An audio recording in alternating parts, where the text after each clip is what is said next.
WhatsApp guys, সবার কি অবস্থা? হাজির হয়ে গেলাম দীপ্ত টিভির নিবেদিত মাস্টারবিজু নাটকের 1117তম পর্ব কবে প্রচারিত হবে এবং এই পর্বে কী সব ঘটতে চলছে তার অগ্রিম খবর নিয়ে। অলরাইট, এই পর্বে আপনারা দেখতে পারবেন অবশেষে রুনার অপারেশনের টাকা ম্যানেজ করবার জন্য দিলারা বেগম এবং আয়নের মনে যে একটি টেনশন কাজ করেছিল সেটি এবার সলভ হয়ে যাবে, কারণ দিলারা বেগম তার একজন রিলেটিভ অর্থাৎ তার বোনের ছেলে খালেকের কাছ থেকে 30 লাখ টাকা ম্যানেজ করতে পেরেছে।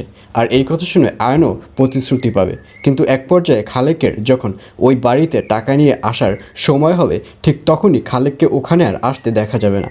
খালেককে দেখা যাবে সে ফোন করবে, সে দিলার বেগমকে ফোন করে জানাবে যে আসলে সে টাকাটি ম্যানেজ করতে পারেনি। আর এই কথা শুনে আবারও দিলারাকে দেখা যাবে সে আয়নের কাছে ব্যাপারটি শেয়ার করবে এবং আয়ন শুনেও আয়নের মনের মধ্যে একটা টেনশন আবারও নতুন করে শুরু হয়ে যাবে, কারণ রাত পোহালেই তো রুনার অপারেশন, আর এই অপারেশনের আগে 30 লক্ষ টাকা ম্যানেজ করতে হবে, কিন্তু টাকাটি কোথায় পাবে?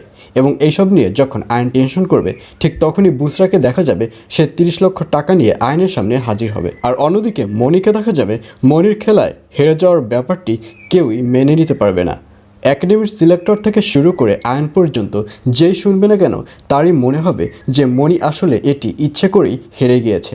আসলে কথা তো সত্যই, মনি তো ইচ্ছে করেই হেরে গিয়েছে, কারণ মনি যখন জান্নাতের বাবার কাছ থেকে জানতে পেরেছে যে এই খেলার ফলাফল হচ্ছে একটা মানুষের জীবন মরণের প্রশ্ন, ঠিক তখনই মনি ইচ্ছে করেই খেলায় হেরে গেছে, কারণ মনি খুব ভালো করেই জানে এই খেলায় যদি মনি জিতে তাহলে জান্নাতের জীবনটা পুরো নষ্ট হয়ে যাবে, আর এজন্যই মনি ইচ্ছে করেই খেলায় হেরে গেছে। আর অন্যদিকে তুতুলকে দেখা যাবে সে বিশাল এক টেনশনের মধ্যে পড়ে যাবে, কারণ আনোয়ার স্যারের পাঠানো কেয়ারটেকারকে দেখা যাবে সে তুতুলকে গৃহবন্দী করে রাখবে এবং তুতুলের যে ফোনের নেটওয়ার্ক রয়েছে, ওয়াইফাই রয়েছে, সব কিছুই কানেকশন অফ করে দিবে এবং এগুলো চিন্তা করে তুতুলকে দেখা যাবে সে অনেক আপসেট হয়ে পড়বে। তো ভিউয়ার্স, জানিয়ে দিচ্ছি এই পর্বটি কবে প্রচারিত হবে।